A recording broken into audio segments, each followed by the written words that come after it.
गुजरात में बिपरजॉय तूफान के बाद कई जिलों में तेज हवाओं और भारी बारिश की वजह से भयंकर तबाही मच गई। गुजरात के कच्छ में बिपरजॉय तूफान ने जबरदस्त तबाही मचाई। वहां का जखौ पहला इलाका था जहां एक दिन पहले तूफान समुद्र तट से टकराया।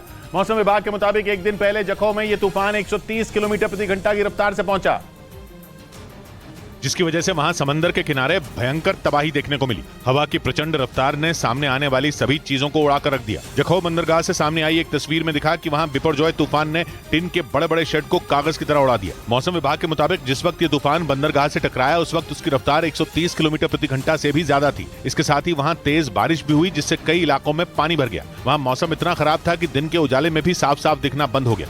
हालांकि बाद में तूफान की रफ्तार कम हुई, तब जाकर लोगों को संभलने का मौका मिला। गुजरात के द्वारका से भी तबाही की ऐसी ही तस्वीरें सामने आई। तूफान के गुजरने के बाद भी वहां पूरे दिन मूसलाधार बारिश होती रही। इस दौरान हवा की रफ्तार भी काफी तेज थी, जो अपने साथ सब कुछ उड़ा ले जाना चाहती थी। ऊपर से तेज बारिश ने मुश्किलें और ज्यादा बढ़ा दी। आप अंदाजा लगा सकते हैं कि अभी हवा कितनी तेज है। अब अगर मैं कहूं तो 70 से 80 किलोमीटर प्रति घंटा इस वक्त हवा की रफ्तार है। तूफान के गुजरने के बाद द्वारका में हर तरफ तबाही के निशान दिखे। तेज रफ्तार हवा की वजह से मकानों के शीशे टूटकर सड़क पर आ गए। सड़क किनारे लगी छोटी दुकानें उखड़कर पलट गईं। तबाही के निशान यहाँ पर है। तबाही के निशान है ये क्योंकि यहाँ पर नारियल भी बिकता था, पानी की बोतलें, जो कि काफी ज्यादा नुकसान हुआ है। बिपरजॉय तूफान गुजरने के बाद भी द्वारका में समंदर की लहरें दहशत पैदा कर रही थी। प्रशासन ने लोगों से अब भी समंदर किनारे नहीं जाने की अपील की। उधर कुछ ऐसा ही नजारा गुजरात के मांडवी में भी दिखा। मांडवी में तूफान के साथ तेज बारिश ने लोगों की मुश्किलें बढ़ा दी। बिपरजॉय तूफान के वहां पहुंचने के बाद ऐसी हवाएं चली कि कच्छ के इस इलाके की तस्वीर ही बदल गई।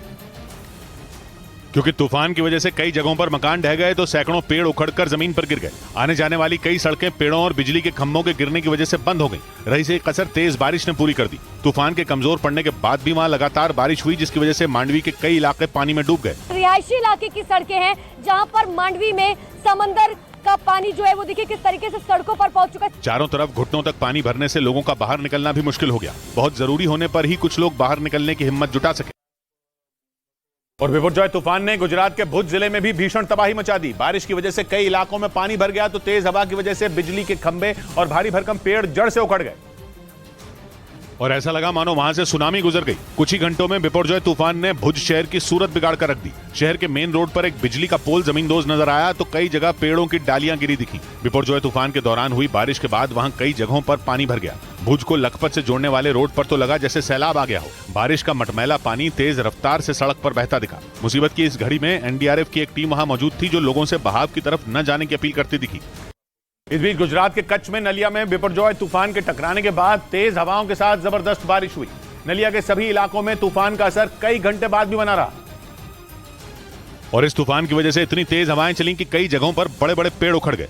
बिजली के कई खंभों पर भी तूफान की मार पड़ी, जिसके बाद राहत और बचाव दल की कई टीमें उन पेड़ों और बिजली के खंभों को हटाने में जुटी रहीं। कुछ पेड़ तो मकानों और दुकानों पर भी गिर गए थे, लेकिन तेज हवाओं की वजह से एनडीआरएफ और एसडीआरएफ की टीमों को उन्हें हटाने में भारी परेशानी का सामना करना पड़ा। अभी जो गस्टिंग स्पीड के साथ बताया जा रहा है 80-90 की रफ्तार है यहाँ पर। हालांकि बिपरजॉय तूफान के नलिया पहुंचने से पहले ही प्रशासन ने वहां धारा 144 लागू कर दी थी। इसके साथ ही लोगों को घरों में रहने की सख्त हिदायत भी दी गई थी। इसी वजह से तूफान के अगले दिन भी लोग बाहर नहीं निकले, क्योंकि चक्रवाती तूफान से गुजरात के कई जिलों में ऐसी भीषण तबाही मचाई कि लोगों के होश उड़ गए। एनडीआरएफ ने जानकारी दी कि तूफान की वजह से 23 लोग जख्मी हो गए, जबकि तूफान आने से पहले पोरबंदर और राजकोट में 2 लोगों की मौत हो गई। एनडीआरएफ ने बताया कि बिपरजॉय तूफान ने गुजरात के 8 जिलों में तबाही मचाई। इस दौरान भारी बारिश और तेज हवा की वजह से वहां 800 से ज्यादा पेड़ गिर गए। तूफान की वजह से करीब 300 से ज्यादा बिजली के खंभे उखड़ गए, जिससे 1000 गांवों की बिजली गुल हो गई। तेज हवा और भारी बारिश की वजह से गुजरात के 8 जिलों में 500 से ज्यादा घरों को नुकसान पहुंचा। 23 लोग घायल हुए हैं। घरों के डैमेजेस की बात करें तो 500 से अधिक घर डैमेज हुए। हालांकि राहत और बचाव की टीमें तूफान प्रभावित इलाकों में मुस्तैद दिखी। हालात खराब होने के बावजूद एनडीआरएफ और एसडीआरएफ की टीमों ने लोगों का रेस्क्यू किया। तूफान की वजह से गुजरात के द्वारका में समंदर किनारे के गांव में पानी भर गया। ग्राउंड जीरो पर मौजूद न्यूज 18 की टीम ने प्रभावित इलाकों में पहुंचकर लोगों से उनका हाल जाना और कमर तक भर चुके पानी में फंसे लोगों से बातचीत की। यहाँ पे ये सब रहते थे, यहाँ डूब गए, वहाँ पे गए। अच्छा, सामान ले गए थे अपना? नहीं, सामान सब चला गया।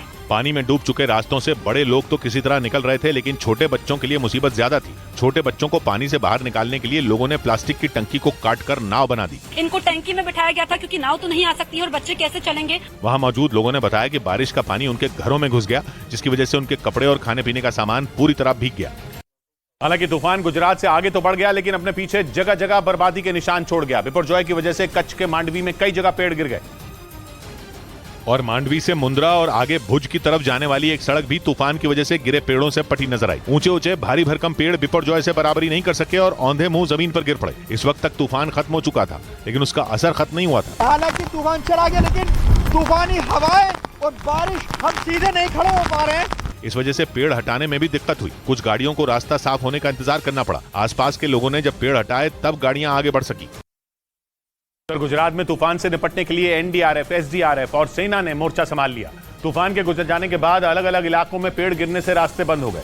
सड़क पर गिरे पेड़ों को एनडीआरएफ और एसडीआरएफ की टीमें कटर मशीन से काटकर हटाती दिखी और रास्ता साफ करती नजर आई। तूफान के दौरान कच्छ जिले में भुज लखपत रोड पर एक भारी भरकम पेड़ गिर गया, जिसे एनडीआरएफ की टीम ने कटर मशीन से काटकर हटाया। कच्छ जिले में पेड़ गिरने से बंद पड़े रास्तों को खोलने में एनडीआरएफ के साथ फायर ब्रिगेड की टीम को भी लगा दिया गया। वहां सड़क पर गिरे बड़े पेड़ों को हटाने के लिए मिट्टी खोदने वाली मशीन की मदद लेनी पड़ी। जेसीबी से अभी फिलहाल ट्री फॉल के जो केसेज है उसके पेड़ हटाने की कामगिरी जेसीबी से चालू है। कुछ ऐसे ही हालात द्वारका जिले के रूपे बंदर में दिखे। तेज बारिश के बीच एनडीआरएफ के जवान सड़क पर गिरे पेड़ को काटकर हटाते दिखे। इधर गुजरात को हिलाकर रख देने वाले इस तूफान का असर राजस्थान से लेकर दिल्ली एनसीआर में भी दिखना शुरू हो गया। तूफान की वजह से राजस्थान में जमकर बारिश हुई और मौसम विभाग ने बताया कि सोमवार तक उत्तर भारत में बिपरजॉय की आहट महसूस होती रहेगी। अनुमान है कि 18-19 जून तक पंजाब, हरियाणा, दिल्ली और उत्तर प्रदेश के उत्तर पश्चिमी हिस्से में सामान्य से तेज हवा चल सकती है और हो सकता है कि बारिश भी रुकने का नाम न ले।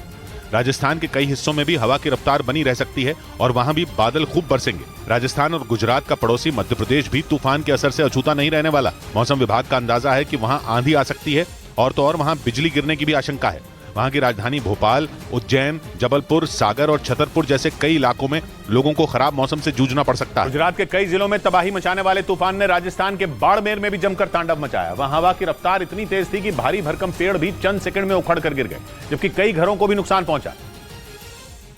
और इस खतरनाक तूफान का जो वीडियो सामने आया उसमें इसका असर साफ दिखाई दिया। वहां इतनी तेज हवाएं चली कि आसपास लगे टिन शेड हवा में तिनके की तरह उड़ गए। इतना ही नहीं, सड़क किनारे लगे पेड़ और बिजली के खंभे तक गिर गए। हालांकि गनीमत यह रही कि जब ये गिरा उस वक्त वहां कोई मौजूद नहीं था, वरना बड़ा हादसा हो सकता था। वहीं तूफान की एक और तस्वीर सामने आई। वहां एक आदमी ने अपनी मोटरसाइकिल को तूफान से बचाने के लिए उसे रस्सी के सहारे हिमाचल प्रदेश के चंबा में हुई एक हिंदू लड़के की हत्या के बाद वहां सियासी बवाल शुरू हो गया। चंबा में राज्य के पूर्व मुख्यमंत्री जयराम ठाकुर कलेक्टर ऑफिस के बाहर धरना देने के लिए निकल पड़े।